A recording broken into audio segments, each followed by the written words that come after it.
everyone, and welcome to episode 131 pre-show. And is Funny Guns over yet? I sure hope so. I think so. I hope so too. There's a good person of the TWID, like breaking down that bug and what all went into it. We're gonna hit a few of the highlights and keep it moving, just so you know.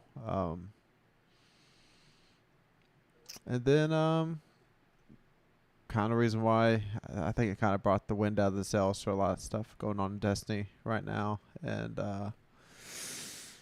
we have weapons breakdown. We'll break down 3 of the quotas in raid weapons now that the master's out, and we really probably most people's getting a gun or 2 able to be crafted at least.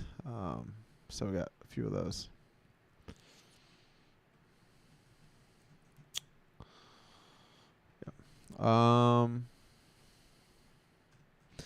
Yeah, this week in Destiny, what we did a couple raids this last weekend, but man, it's been the server issue with them getting DDoSed too, the Bungie getting DDoSed.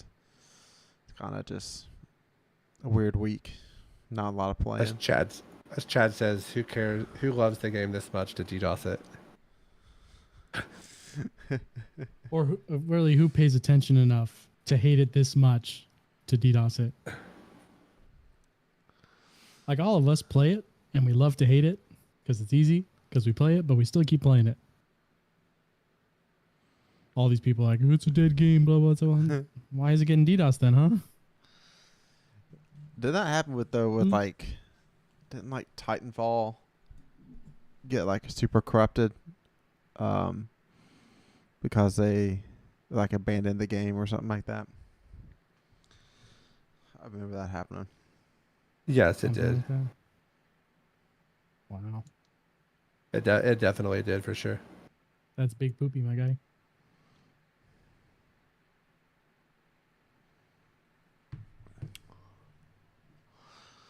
All right, I've almost got the Twitch. I think I big brained something, but we'll see. Nah, me. Yeah.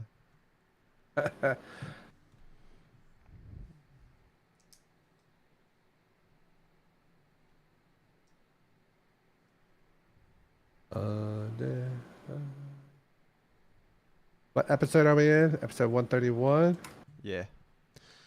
Recording episode 131.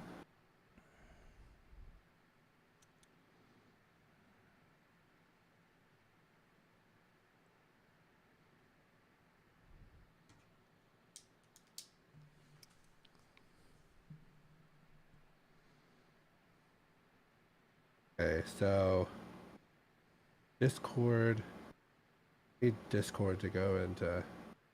Wait, all I need to come through that is the sound out from there. Jared, does your stream sound okay with how I have it currently? Like the main YouTube stream? Yeah, you sound fine. Usually it's straight like how it sounds on my headset, how it sounds on the stream. Okay. See what happens. And here we go. Maybe. I just need to need somebody, if they could pull that up, make sure that my sound and Jared and Chad sound is coming through the Twitch stream. So some IRL stuff coming up this weekend. Fox and I will be in a golf scramble together. So that'll be entertaining. I wish, I was probably really good at taking videos to the iPhone and post some of them. Cause like last year, like we could have got the shoe debacle on film. Like that should have, got some views. If we could have got the shoe debacle on film, we would probably be sponsored by now, I think. I do have an extra pair in my truck in case you didn't get any repairs done. Oh, I got a pair of Callaways now. Okay. So it's all good.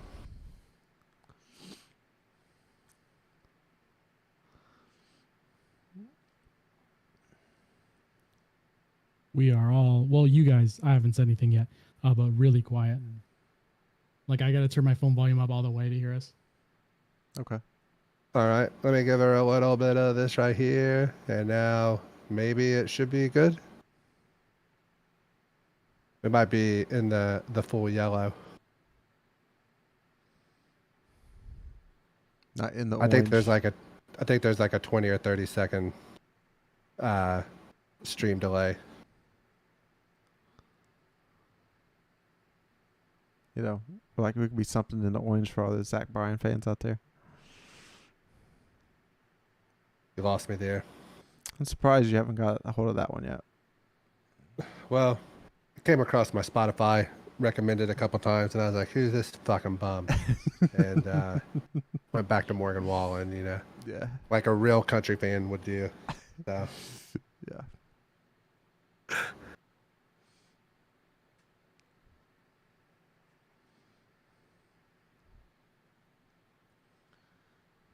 There is quite a delay. Volume went up a little bit, but not by a whole lot. not by a whole lot, eh?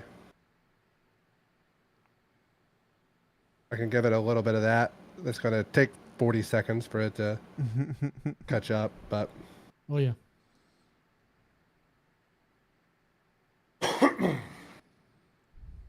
we can probably go ahead and get this rolling if you guys want. Yeah, I'm good.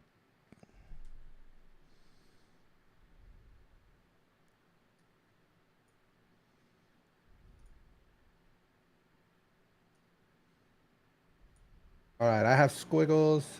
Jared, talk. I got squiggles. Yeah, should be good. Dad has squiggles. All right. Clicking that Yep. button. Okay. The Twitch's volume is better. We're starting recording. Eyes up, Guardians. We are live for episode 131 of the Conqueror's Corner podcast. Today is Thursday, September the 21st. I am the Destiny bad boy, NotRyanFox, and I am here with my fire team, who all of you CCBs know by now. Jared. Hey everyone, so this week we got some improvements to the Crota raid, funny guns, maybe hopefully finally dead. We got a fundraiser going on in game, and a cool catalyst coming next season. And the chronicler himself, chadocero. I can wholeheartedly say that since we're getting a podcast in here, I will remember the 21st night of September, if only because it's recorded. And as a reminder, if you're watching us on YouTube or Twitch, thank you very much. But don't forget, you can take us on the road via Spotify, iTunes, and other podcast services. Make sure you subscribe, unsubscribe, resubscribe, click the bell, turn on notifications, yada, yada, yada. Follow us on Twitter at DestinyCCPod. Send us Bungie friend requests so we can play games together. Join the Discord server. We're always looking for people to raid. Usually we have 4 or 5 pretty solid. Sometimes we're scrambling for that last 1 or 2, and that could be you. We have a lot to discuss this week from Hippie's TWID, but before we get to that, let's listen to our intro music, who comes to you from everybody's favorite Link, who you can find on Twitter at LinkOfTimeG. 126 Chado. Okay. I was gonna say I didn't catch that time. That time. 126 equals 159. Okay, easy.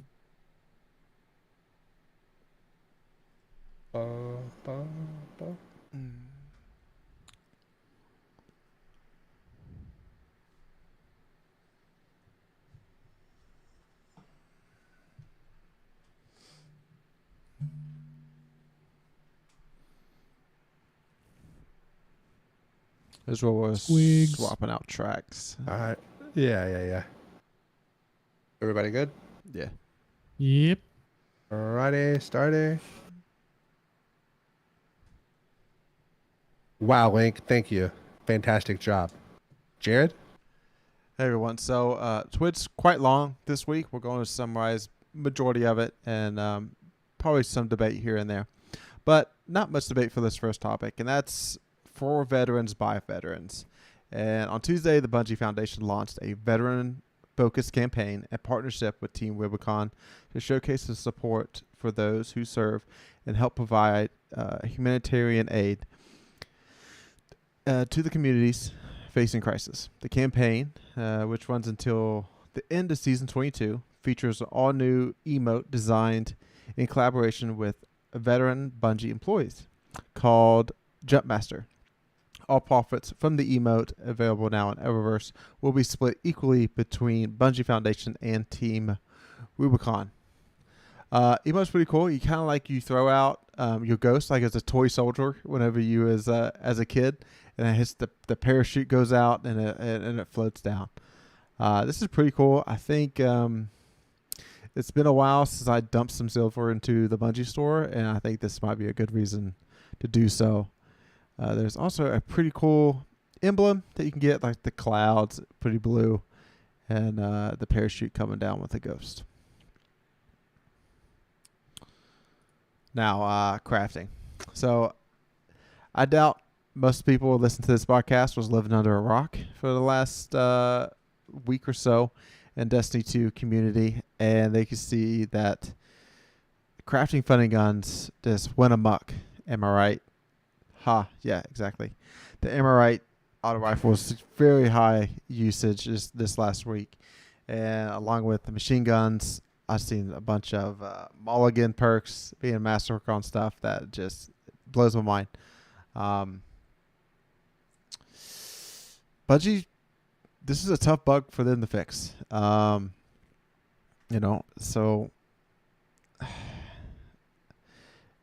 whenever I seen this start happening, I'm like, wow, might be the most broken bug I've seen in Destiny in some time.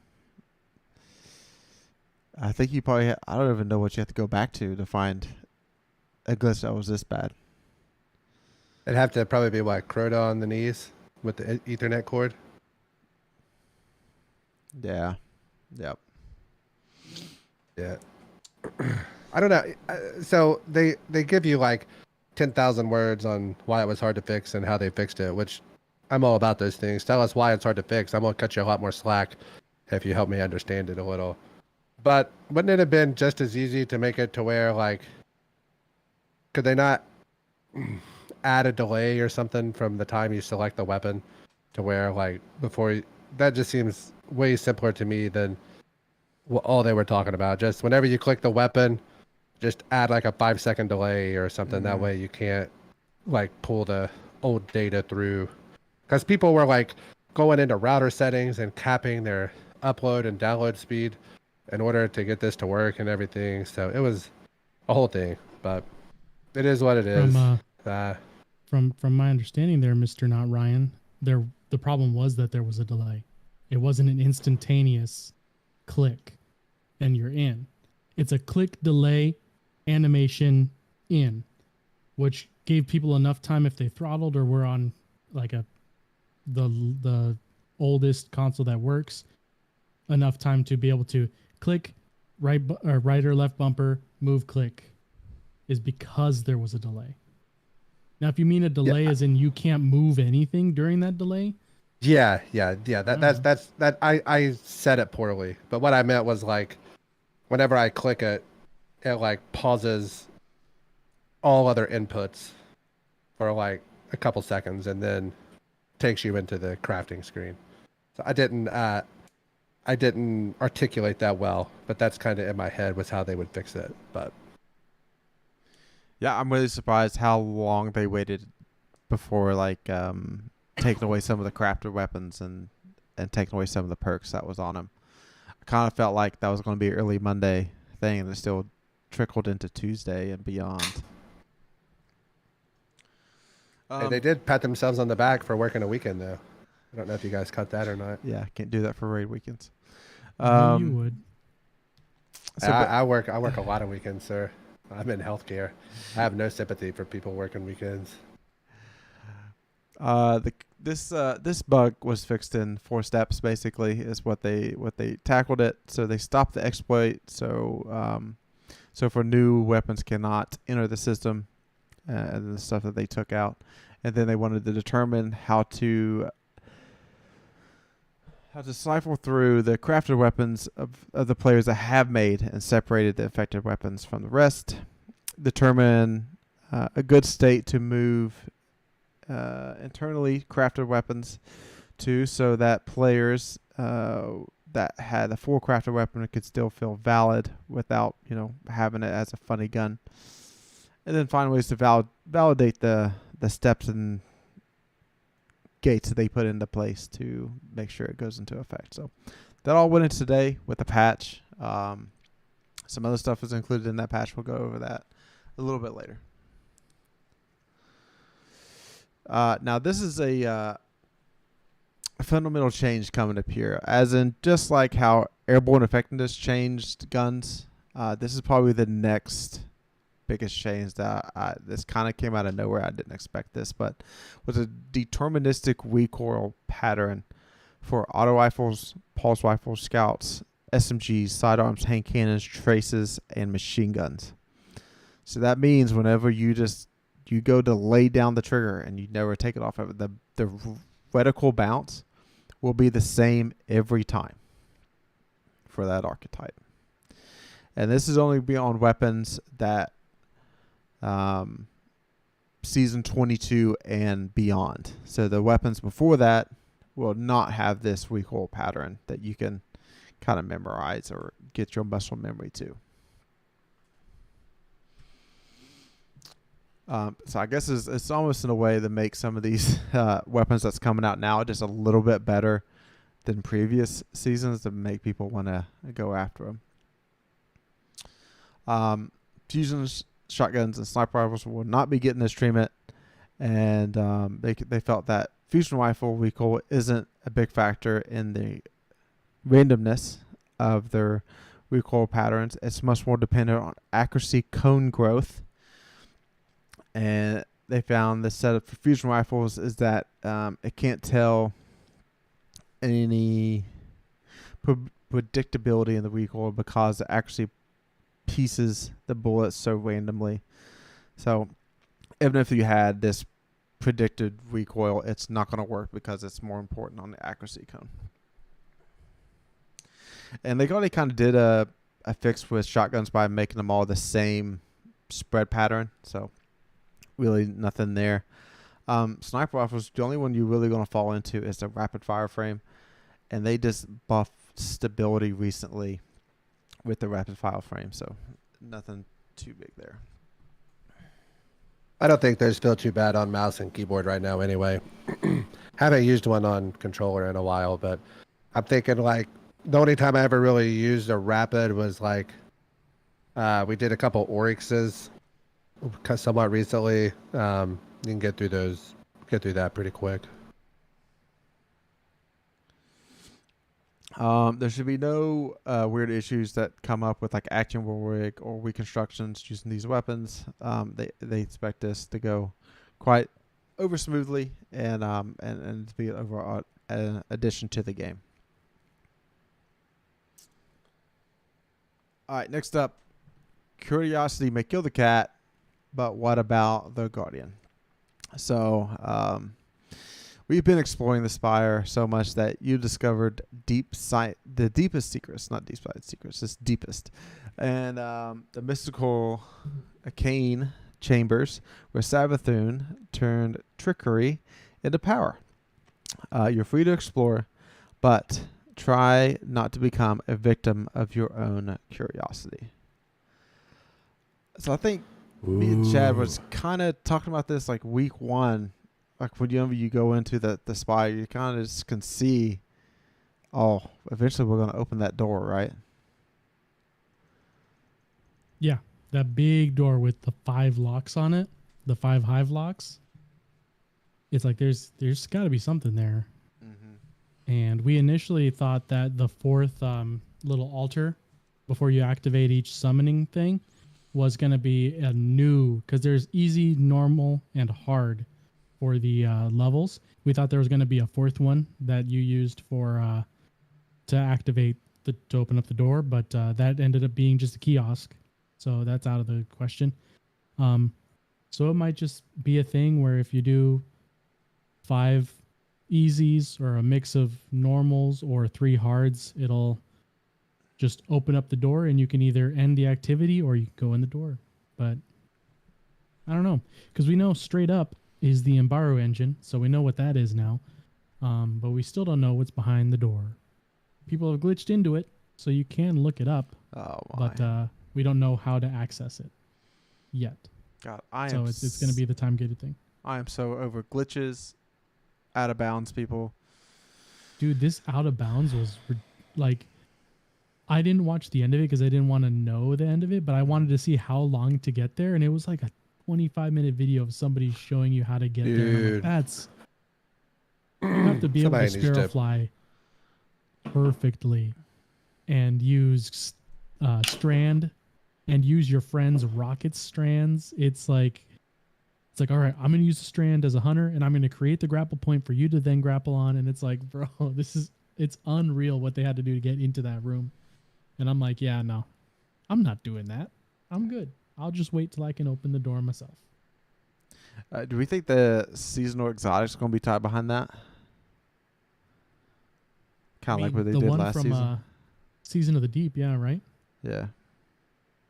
And it was in a door near the end of inactivity, so Yeah, but you it's had to probable. catch all those freaking fish. Yeah. All right. Next little topic here is what's a controversial Halloween candy in Destiny 2? We know what the one is in IRL. Candy thorns. The best one. So, I think I've been asking for a thorn catalyst probably for, I don't know, probably 80 out of the 130 episodes. I probably brought it up. I feel like that anyway. So it's finally going to get one in season 23. So it's going to grant bonus to range and stability, and then dealing final blow or absorbing a remnant grants additional increased weapon range as well as increase to mobility and handling for a short time. That's great. Like Thorn needed a range bump, in my opinion, and no, I think this is awesome. We talked about Thorn is kind of being one of the more iconic weapons in Destiny as a whole, and it definitely is. You think back whenever it was like first launched, right? And wasn't it like 2-tapping people for a long time? Yeah, Destiny 1. that and the quest to get it was pretty hard. You had to get like void. You had to go like plus 100 with void kills, basically. And unless you had like Atheon's Epilogue, which was like a weapon that dropped only from Atheon, like a small % chance. It was a primary weapon that could shoot void damage. One of like it was the only one at the time, so that was really the only way for scrubs like me to get it. And you have to remember back then, let's see, was it Titan that didn't even have a void class? Yeah. No, wait. No, because they had bubble. It was Hunter didn't have the shadow shot yet. Yeah. Yeah, so they didn't even have a hunter. They didn't like. You couldn't get grenade They had kills. void. They had bubble, but there were no like even grenade kills you could get on the hunter. Yeah. Yep, and I did it on the And I hunter. was a Hunter main at the time, so Yep. Good old days. Everybody was a hunter main when D1 came out. What are you talking about? Yeah. I was a Hunter main until you guys bullied me into being a Titan. It was for I the was a best. hunter main until I appreciate Forsaken. it. You saw the electric fingers, the tickle fingers, and were like, I'm all about it. No, Oh, it no, was that just was- the no, most. that- It I'm was sorry, that was so Taken King. overpowered. It was so overpowered in Forsaken that I was like, yep, gonna be a warlock now. Mm. Yeah, the And- instant and- reload well. That's it, right? Well, it was that, and it also had the boots with the arc beam. Oh, Oh, Geomags. Yeah, stabilizers. Geomags. Geomags. You could wipe out the In Gambit, you could do Primeval and Gambit. so much damage. Does a Yeah. Titan melting point, 2 Geomags, done. on no on the third. stacks. Literally, Yeah. yeah. Yeah, if you And had then- 3 warlocks, and you then could just whenever wipe we them all out got- at the beginning. Whenever we all got mountaintops, we would just stand in the well and just continuously. Boom, boom, boom, boom. Oh, Anarchy and then thum thum thum thum. Dude went on some dumb win streaks in Gambit back then. I'm talking like legit 20 plus win streaks in Gambit. Days. And wasn't that in the days where there was no skill-based matchmaking in game, but it was really just play, just Yeah, match it was. based. Play a game. It was you just us. play a It was game. us just being mean as f in that game. All right. Next thing in the TWID is that they showed off the new supers for the final shape and the new aspects that goes along with them. Warlock's looking pretty strong. Fox, did you get to watch that, and what did you think?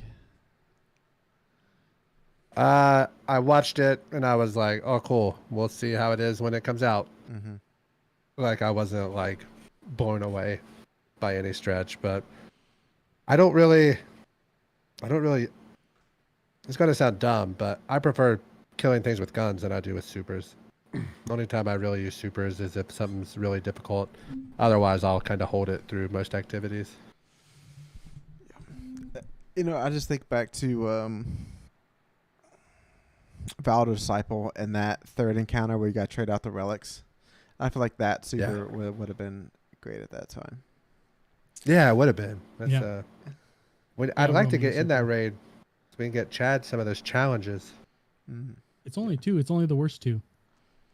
Is that it? It's the caretaker and then the third encounter. The caretaker, everybody has to take the gaze, right? Or is it everybody has to take a gaze? I'm not sure. I just know it's. Or do you have to dunk one at a time?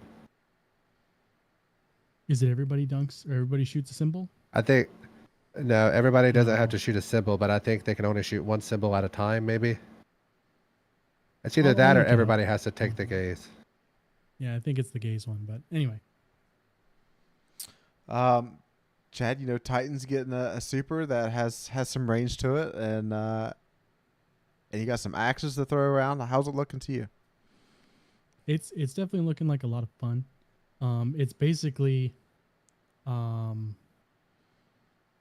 Nova bomb. Essentially, it's just a souped up grenade that turns into an axe that you can pick up. So that's a lot of fun. I like making a lot of things volatile on my Titan. That's always a happy time. And the whole shield turning into a wave that blows people up and turns them volatile is also again more volatile. So that's always just a ton of fun. So it's looking, if anything, it might not be amazing, but it looks like it'll at least be a fun time for ad clear. It'll just make what is already a fun ad clearing just kit just a little bit more entertaining. Mm-hmm. If not good, still at least entertaining, and that's what I'm about. I'm about having a happy time, blowing things up, making them blow other things up, and just enjoying myself. Yeah, definitely give that Void Titan more of an offensive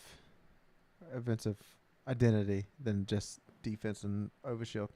But picking up that axe, I see they could block just like a sword or a glaive when you had that battle axe. So that's pretty awesome. Oh yeah. The hunter, they definitely showed it off in PvP, the new super, and that's where it's going to be its best at. They showed a little bit of PvE action with it, and I don't think it's going to be much in PvE except for maybe like getting across large areas, maybe because you could teleport with damage resist, and I think that would be good, but probably just like encounter dependent.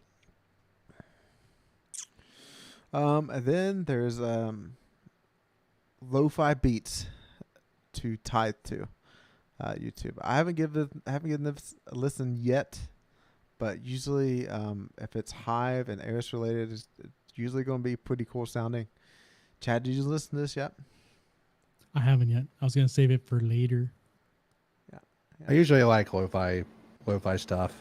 Post Malone's got some lo-fi bangers. His songs went pretty nicely. So kind of interested to hear what these are going to sound like. I have not played it. Since reset, I logged in like Tuesday after work and played for like an hour. And then we were planning on running a raid and doing Nightfall, and we had DDoS night. And then yesterday, DDoS night. And then today I came in and I did one Altar of Sorrow? Is that what it's called? That don't sound right. That's on the moon. That's on the moon. Altar of summoning? Altars. Yes. Did one of those and played with some people that I'm not sure have ever touched that activity before. They had no idea what, and they're like level 8s and 9s, like they're somebody's, coming in there. And my God. But I'd rather have my 6-year-old on one and screen and my 4-year-old on the other than to play with those people again. It was rough. But that's about all the Destiny and I've got in. But I've kind of had the urge to play, but like you kind of mentioned earlier, the funny guns kind of took the fun out of some of it. Even the raids, I didn't really enjoy. It was funny the first time, but the 2 other times after that, I could have done without.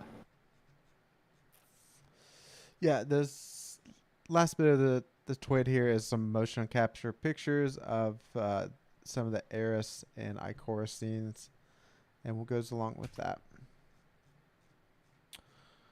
Yeah, so that's it for the TWID. A couple of the highlights from the update that went live today. So Crota's End, improved Essence of Oversoul drop rates. That's the biggest thing. Abilities. They fixed an issue where players could activate their Glaive Melee while in Weave Walk. So hopefully Weave Walk is back. It's been like disabled since the week 1 of the season, right? Yep. Well, on that first Thursday, I said it kind of sucked, and then right as we started recording, the video started coming out of how busted it is. Yeah. And it got disabled since then. So. Yeah. So, and then the funny guns got fixed. So hopefully that sticks, and that is over with. All right, now it's time to move on to our 3 likes and 3 dislikes for the week. I'll go ahead and go first here. My like, it was getting some extra sleep because funny gun glitch took the fun out of the game.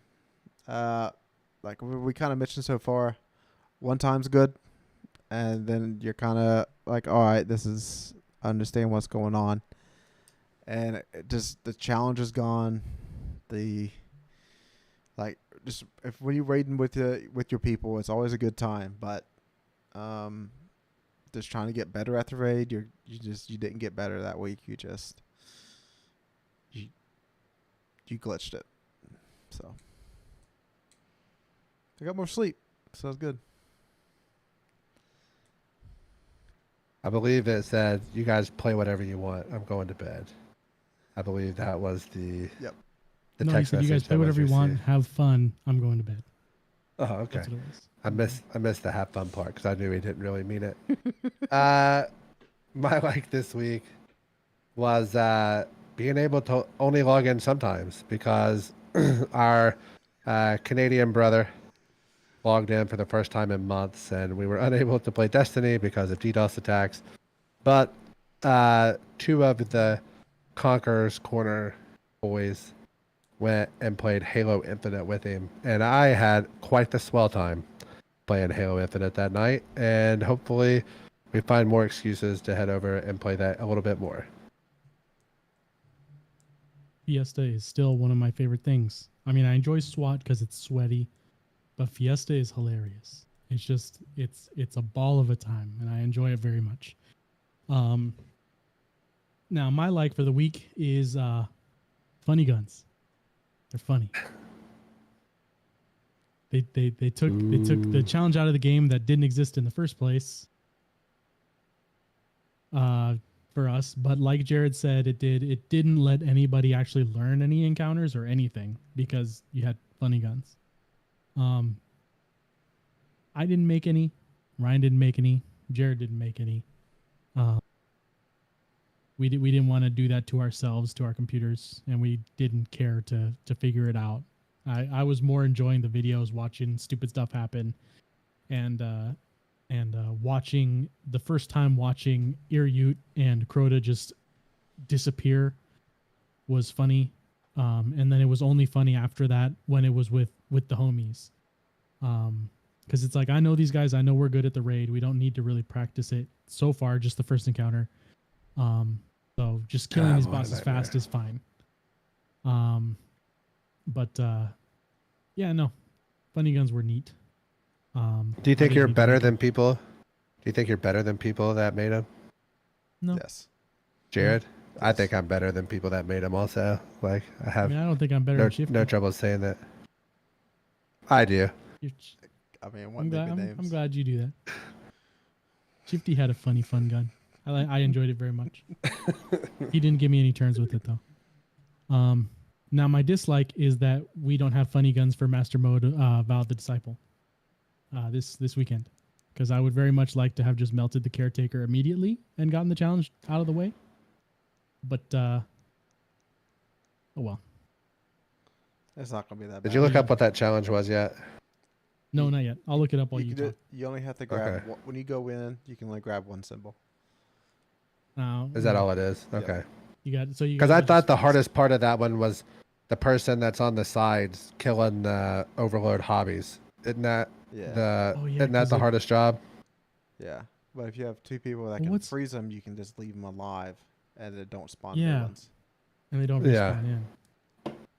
Yeah, I think that was like out of the 6 positions, the 2 runners, the 2 side guys, and the 2 people passing gaze. I think the Overlord Hobgoblin guys had the hardest part, if I remember. It's been a while. I mean, I got that done so long ago. You know what I mean? Can't even hardly remember what it is or how to do it. I mean, it's so crazy. I didn't get an invite. Yeah, I know. Well, you don't like the LFG, so It's true. I don't. So I probably would have said no anyway. But an invite would have been nice. my dislike is I'm not. I thought it might get better, but I'm still not really enjoying that first encounter of Crota. Like the lamp encounter. It's a little too long. If you're gonna die, you're gonna die like 7 minutes into it, and it's a real for a raid that can be done. Like if you beat that part on your first try, like you're pretty well guaranteed a sub-hour run. But that can get you real high up there. I think our fastest is like a 42 so far, but like that part is enough to drive you crazy. So, but we just got to get better, and the main thing is just everybody understanding that they have to talk and call out during that part. You really need like 4 people to worry about the buffs. The other 2 can just worry about not falling in the holes or getting hit by the pendulums. Yeah. The start of Master Crota being this weekend. Of course, it's this weekend when I have plans of not being by my computer. So, of course, that's exactly how it goes. How it goes. All right, next up is weapons breakdown. So, this week we're talking about 3 weapons from Crota's End. And 3 actually, I think they all have a place somewhere in the sandbox. First up here is Fang of Irute. It is a Strand scout rifle, and it is the rapid fire frame. So that means you usually want to help out some of that recoil direction when that's happening. So I'm going arrowhead break for PvE with appended mag, rapid hit, and precision instrument. That precision instrument is a new perk this season to where your damage ramps up based on the amount of precision hits that you hit. And usually with scout rifles, you're kind of shooting at stuff from a distance. And it's not that hard to hit a crit with the aim assist with scout rifles. So I feel like that goes really well hand in hand. For PvP, again, arrowhead break, and then ricochet rounds, rapid hit, and kill clip. That's the kind of role you wanted on the Randy's throwing knife back in the day. And again, it's the same here of what you're looking for. Now, the other option in the last column is Sword Logic. I think Sword Logic is going to be good in PvP and PvE.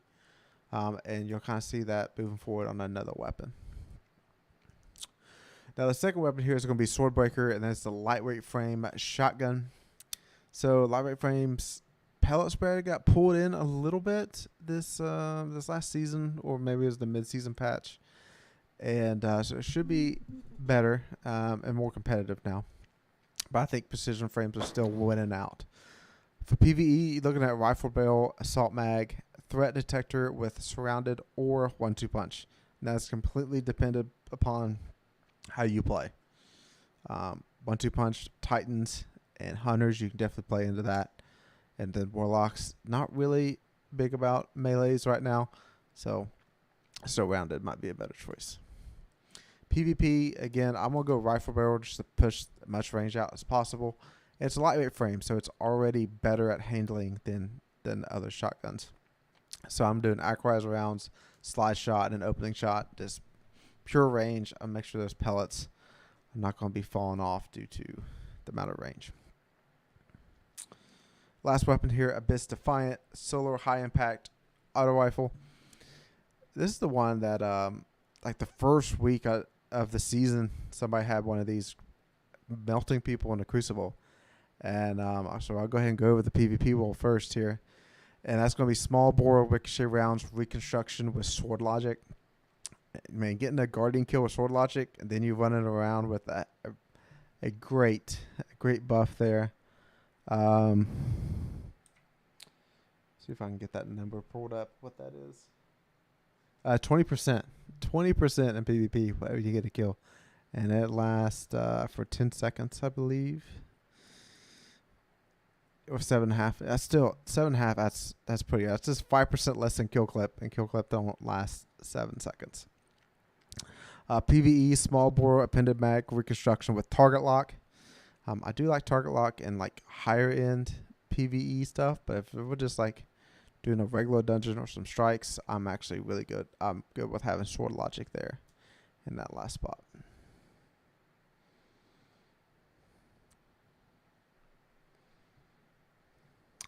All right, now it's time for Gambling Corner. Gambling Corner is my favorite part of the show. I will say, unfortunately, we did not get to do the Nightfall this week because of the DDoS and biddies that were discussed earlier. So we are going to just push this Gambling Corner back. We will get it done before reset. Scout's honor, hopefully, probably. And current standings are Jared 5,000, Ryan 11,000, Chado 17,000, and it was closest to the total amount of kills. And the next GM, I guessed 417, Chado guessed 416, Jared guessed 476. Excuse me. Stay tuned. Half-baked takes. Nothing this week either. But we are headed to the war. Chad, tell us something good this week, my guy. Well, hopefully it's good. We're going to be finishing off some of the seasonal exotics. The 3 arms, grenade launcher, some other stuff. But we'll start off with the seasonal grenade launcher, Ex-Dearest.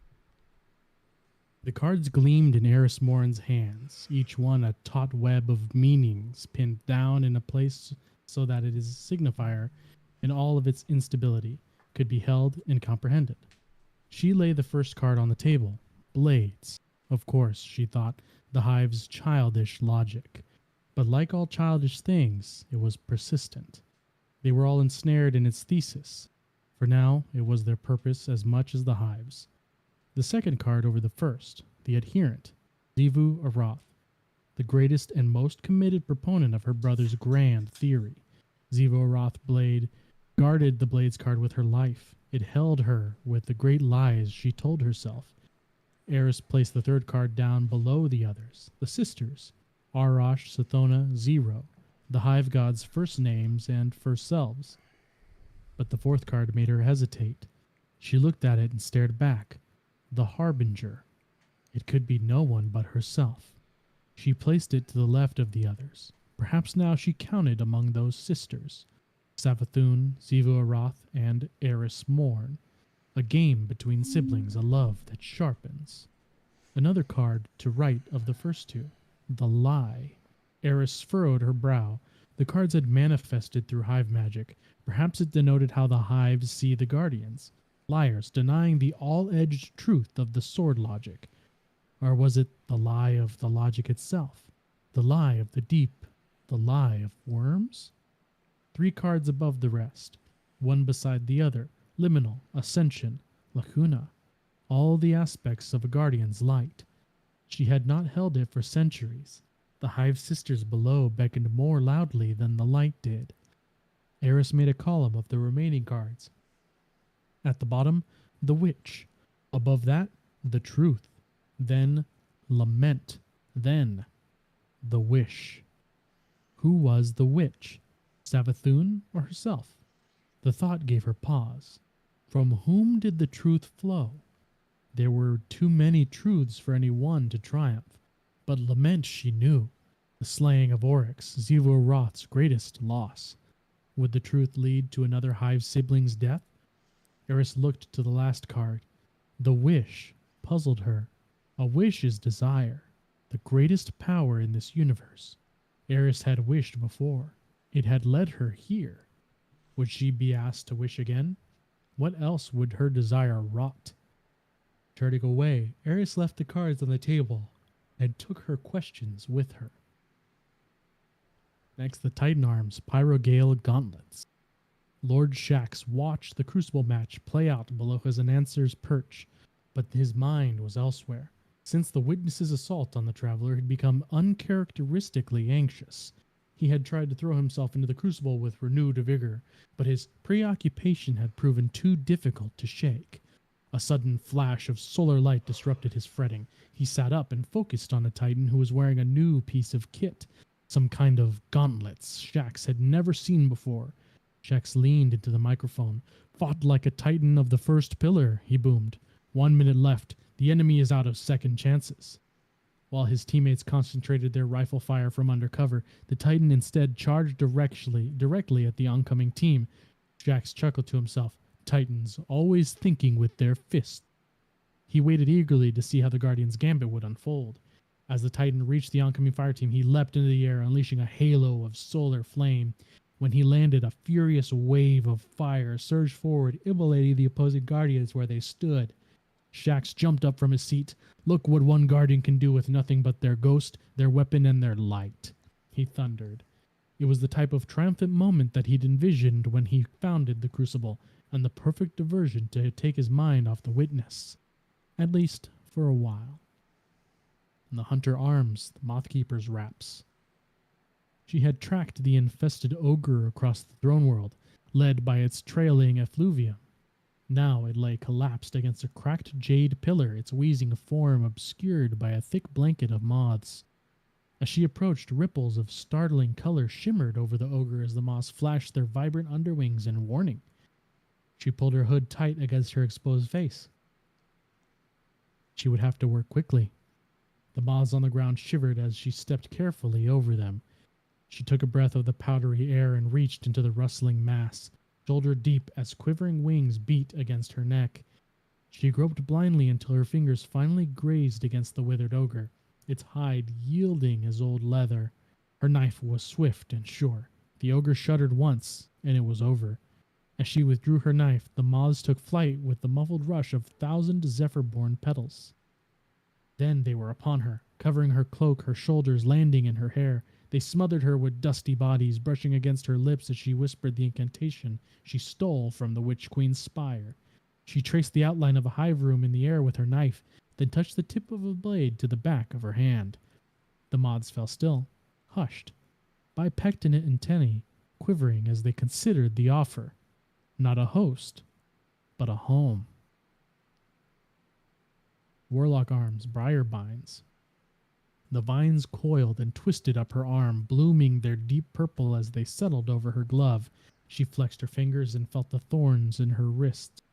The thrall ran towards her, their claws outstretched. Her void soul shimmered into being as she stood her ground. She fired her weapon and the void soul fluttered towards them, reaching out with its dark web of light. As it weakened, drained the life of the thralls. They fell one after another, then the acolytes advanced. She sprinted towards the void soul, the delicate tendrils on her glove unfurled. She could feel the faint call, the scent, the color that drew the eye. The void soul was drawn to her as she to it. She raised her weapon and fired again. And finally, the raid sparrow crowed his exile. My poor nephew, so headstrong, so ambitious, attacking every problem with only tool he knows, his sword. He hacks at his insecurity, his sister's cleverness, even his father's throne, desperate to carve his own shape into the world, sovereign from the great navigator. And where did his overweening pride lead him? Into exile. Such a shame. But do you know what? I predict he'll return stronger than ever. And when he does, it won't be because he grew as cunning as his auntie, or as clever as his sisters, or as thoughtful as his father. It'll be because he finally found a bigger sword.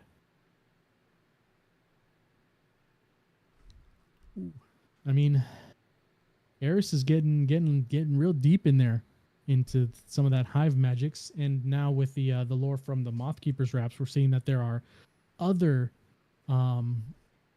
beings, peoples that are going into using hive runes as well. So it's gonna be weird.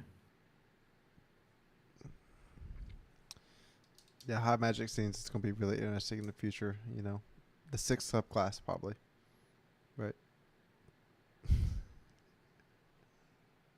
We'll see. Yeah. All right, that brings us to the mailbag. We got a little bit more of a hefty mailbag this week. Fox, go ahead and kick it off. Question 1. Do you think they had any people that looks like Not Ryan into mocap Callus? First of all, fuck you for that right in. Second of all, I'm guessing they looked more like me than they did like the person that mocapped Eris in the TWID that you can see. Like, if you're doing mocap and you have a larger person, you have to have if you have a larger character, you have to have a larger person, right? Is that how that works? Yeah. Yeah. Imagine, like, you know the suits that they put on when they train police dogs and they come and like fight the Dude.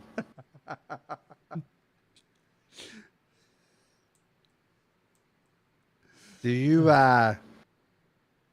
did either of you play the Tomb Raider reboot that came out in like 2012 through like 2016? There was like Tomb Raider and then like Tomb Raider Rise of something and then Shadows of something. You never play those? Mm-mm. So first of all, you should, because those games rock. But they used Jared. I know you watched a little bit of Grey's Anatomy during the character model that they used was Jo, Karev's wife, Okay. and she does the voice. So it's super good. And based upon how they did that, I would think that obviously there's nobody as ugly as Callus in real life. I mean, I've seen a few close people, but nothing quite like that. So, but I imagine they have to have the same general body type. Question 2. Are you guys still enjoying the Crota raid? It's creeping up on King's Fall, as in, like, I really don't want to do it. And it's not, I don't think it's going to get to that point. It's probably going to be on the same level as Crown of Sorrow, because that opening encounter just sucks so bad, and the rest of it's just is good. So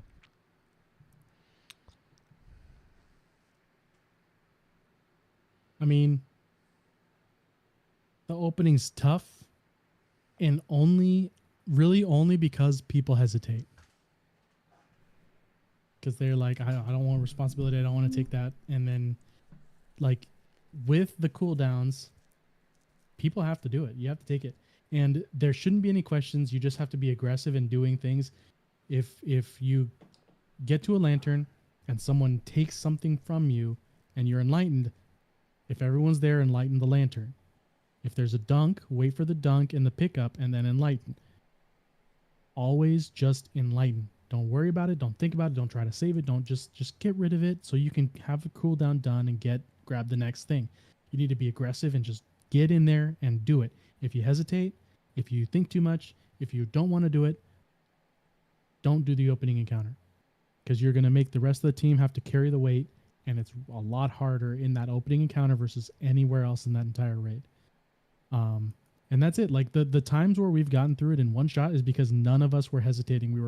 We were grabbing, we were trading, we were enlightening, just enlightening, just going bang, bang, bang, bang, bang, and we just got through it smooth as sailing without having to worry about a thing. But the minute that we do one where there's like two people that don't really know it, don't want to do it, don't touch it, aren't speaking up, is when we start getting wipes here and there, because there aren't people that are grabbing. People are starting to die because they forgot there's a hole there, or they didn't know there was a hole there, and that's when it starts to fall apart, because that's like the guy that falls in the hole is one of the three guys that's doing the rotating, and so the other two guys are like, well, I don't want to grab it, and then they don't grab it, and then everyone just blows up. It's like, bro, this is the one time you have to do anything. The rest of it we can kind of ignore you, but this first part you have to.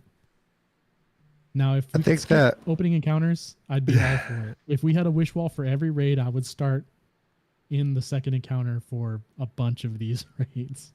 I think the main thing is just having at least 4 people. Like if you have 4 people that know what they're doing, 4 people can get you the damage you need to kill like Ute before you get to that 5th. The rest of the raid, it's not an issue. I'm saying in the beginning. Right, but I'm just saying if you have, need to be able to do it. Yeah, I think you could like swing 4 or 5 would be way more comfortable. Swing 4, 5. Swing 4 is where you get wipes. Get 5 and you're gonna make it one shot. No problem. It's gonna be a 42 that's definitely minute true. Mm-hmm. Yep, that's definitely the case. Question 3. I thought about this question a lot today. Are Grandmaster Nightfalls more boring than they've ever been? I mean, they are battlegrounds now, but battlegrounds have just turned into keep everything at a distance or chain wells and Ursa Furiosus. It's one of the two.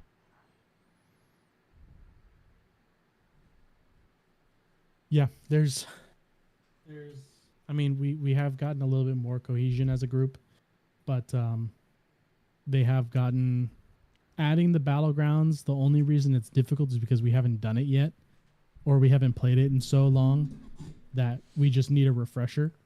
And even if one person like Jared or I runs through it and knows, oh yeah, there's going to be these champs in this next area, we're going to be pretty smooth sailing there. So it's nice that it's harder, but it also isn't harder in a way that's really engaging anymore, I guess.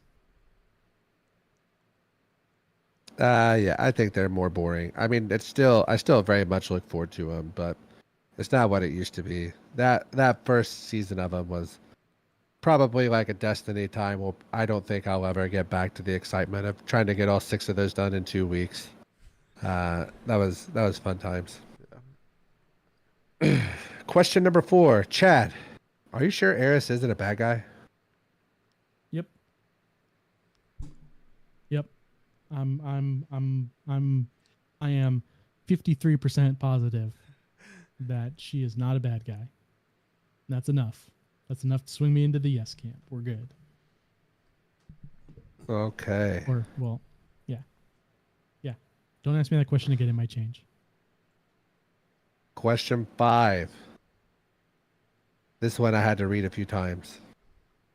If Bungie passed out emblems to everybody who did not craft a funny gun but played 5 hours or more during the time the glitch was discovered and the update, how big of an outrage would the community be in, and what % of players that met the aforementioned criteria of 5 hours of playtime without crafting would receive the emblem? I think this question feels catered to us a little bit there, but I would enjoy it very much if only because all the YouTubers would not get this emblem. None of them would get it. and I would enjoy that immensely, if only because it would crack me the heck up. Like I would all of them, every single one of them crafted something because they needed to make a video about it. We're not big YouTubers. We also didn't care to do the things that they had to do to throttle their computers down into that kind of a place. I don't think my computer would be able to do that without doing something really crazy, like download all the Call of Duty games at the same time and stream everything on Earth. But I would enjoy that a lot.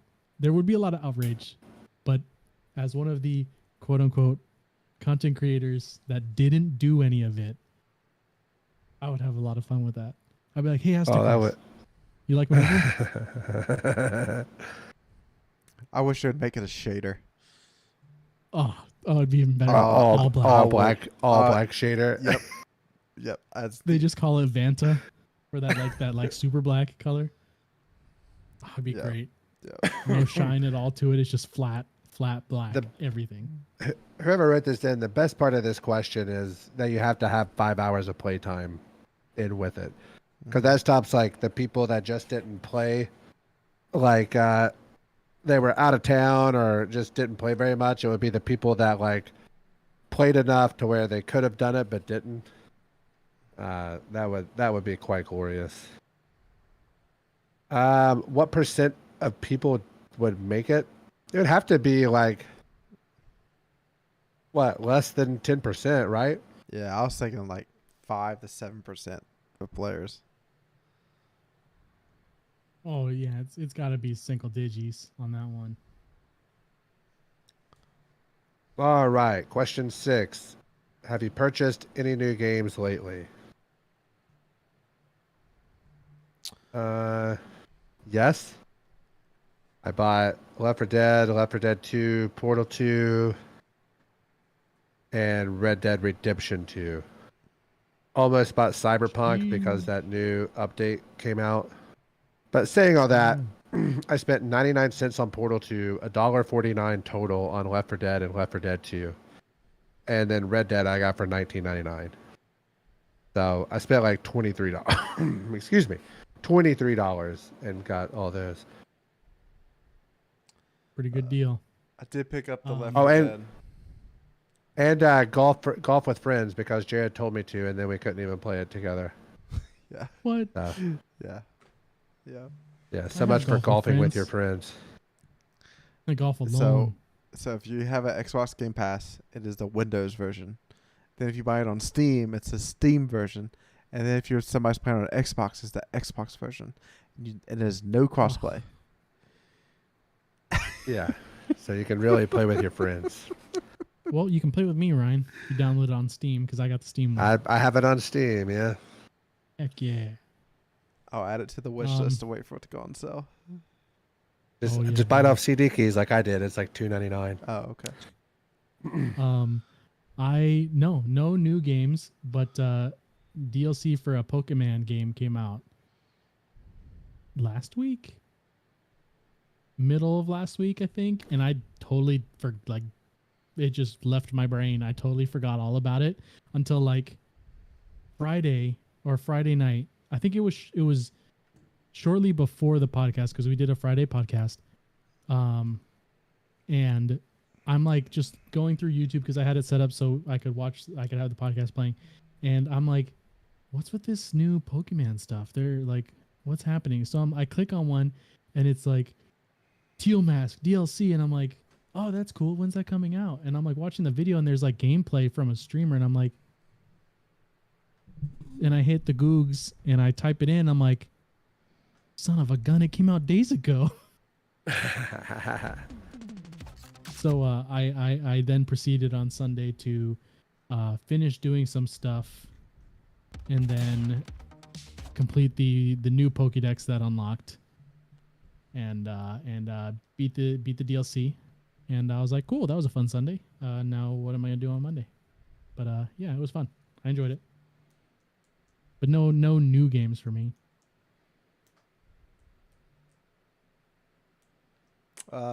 Jared? My wife gave me a game called Rounds.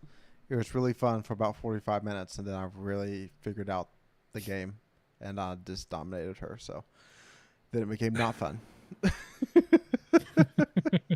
For everybody involved. But it's Pro tip: never beat your wife at games.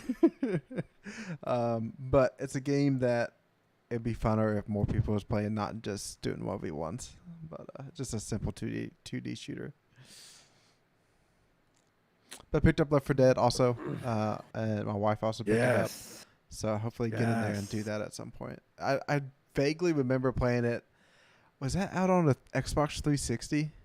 360, the orange box. Yeah, It was on. Yep. Oof. So, A little while ago. I think together. All right. The games were like 22 gigs total. Oh, are they that much? I think total between them, like, yeah. Yeah. The first one's only like 5 or 6. The second one was in the teens.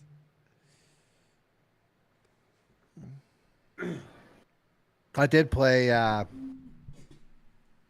my brother-in-law and some of his bros got it as well, and I was playing at like 1 a.m. and one of them happened to hop in Discord, and they sent me like a voice chat thing, and I joined it, and we were trying to find something to play together, and I talked them into buying it. So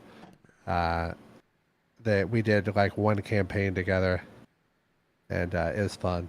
It was a real fun time. Like, it would be it'd be very hard to find something that I could spend 75 cents on and have more fun with than that game. Last question, random number generator, the lottery ball segment. Started this last week. Last week, the number was 6. I have a random number generator pulled up on the old computer here.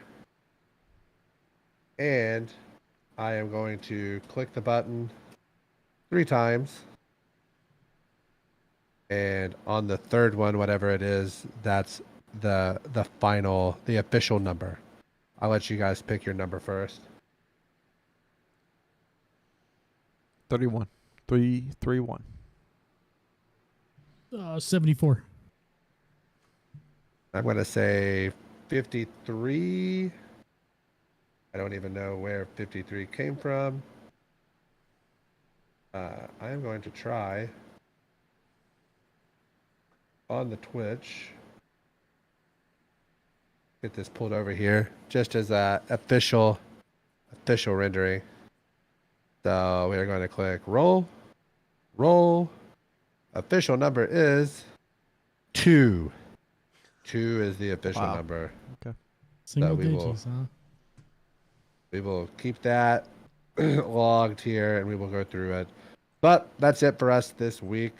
Don't forget, I'm the Destiny Bad Boy, NotRyanFox. You can follow us on Twitter at DestinyCCPod. If you're watching us on YouTube or Twitch, thank you. Take us on the road, Spotify, iTunes, and other podcast services. I'm going to let these other 2 guys sign off. Get those seasonal challenges done, because when it comes later in the season, you're not going to want to play. So just try to get them done now. Definitely agree with Mr. Jared. If you guys got any lore questions, definitely send us our way. I'd like to talk about more, as well as why Eris is not the bad guy. All right, so don't ask me that again. As always, go Cats. Love you guys.